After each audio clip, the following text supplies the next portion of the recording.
Hello everyone, I hope you all are doing well. Here's a quick guide on how to complete the K1 Communion Lost Sector Solo and Flawless on Legendary difficulty. Timestamps are in the description below. This sector can be found on the moon. Spawn in the sanctuary and take the road on the right side all the way to the Anchor of Light. At the far side of the map will be a building complex, and on the right side of it will be the entrance. Remember, if there is a flag outside the sector, you will first need to complete it normally in order to unlock the higher difficulties. This sector contains barriers and overloads. The threat is solar and there are only a couple of void and solar shields in total. During the recording of this video, the surge was arc and strand.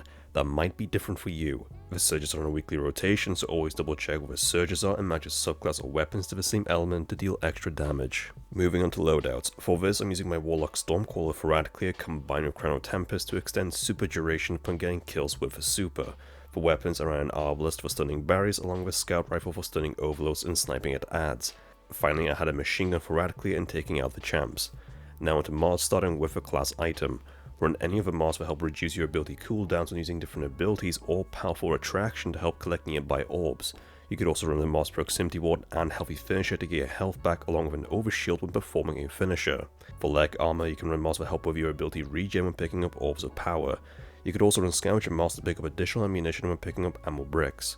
In chest armor, run a concussive dampener to help reduce incoming damage from direct grenades and servitors, or if you are struggling with snipers, run a sniper resist mod instead.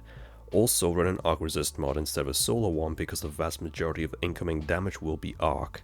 For gauntlets, run any mods that boost your ability regen or create orbs of power.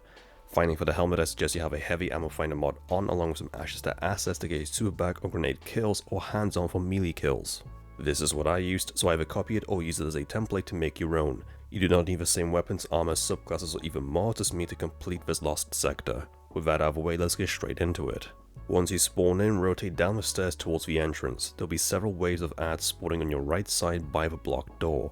Simply stay within the doorway and you can hit the vast majority of the adds within this area. After killing most of them, a barrier will spawn, so you can either stay here in the doorway or rotate to the left side next to these boxes. It will give you a better angle on the barrier that tends to hide behind the pillar on the left side. Proceed towards the next room and take out the dregs on your left along with the shanks on your right side. This next room can be tricky because of the amount of adds. To begin with, remain inside of the entrance and use this high ground to dispose of the adds in front of you. Once they are dead, you will need to drop down to spawn in the next waves, but when you do so, look to your right and take out the wretches. You have two options. You can either stay at the bottom and use the boxes for cover, or jump back up top to the entrance and use that instead. Personally, the top entrance is easier because you can pixel peek the left side to safely take out the adds. Get rid of a servitor in the middle first along with any adds around it. There'll be multiple Vandal snipers at the back of the map on top of the walkway, so keep an eye on that. Once most of the adds are dead, you can then jump down and use the bottom or the right side to clear the remaining adds. Make sure that your flanks are safe before going after the barrier champ at the back of the map, especially the left side because the adds tend to hide inside that area. In the next room, make sure to get rid of the two invisible enemies and then wait in the doorway.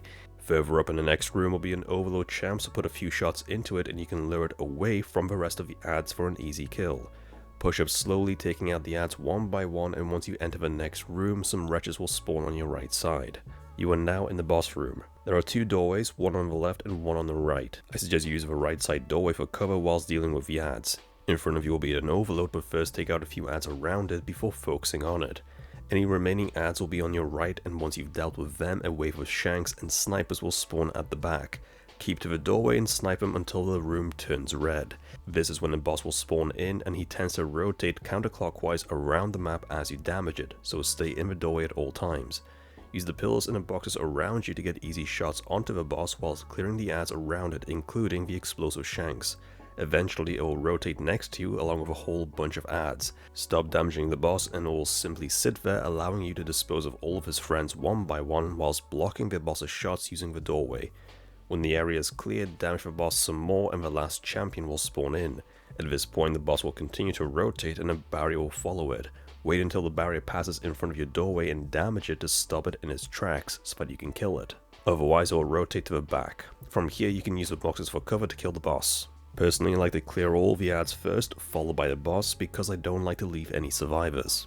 And there you have it, that's how you complete the K1 Communion solo and flawlessly on legendary difficulty. If you have found the guide to be helpful, then please like, share and post a comment. Don't forget to subscribe for more Destiny 2 guides. Thank you for watching and I'll see you all next time.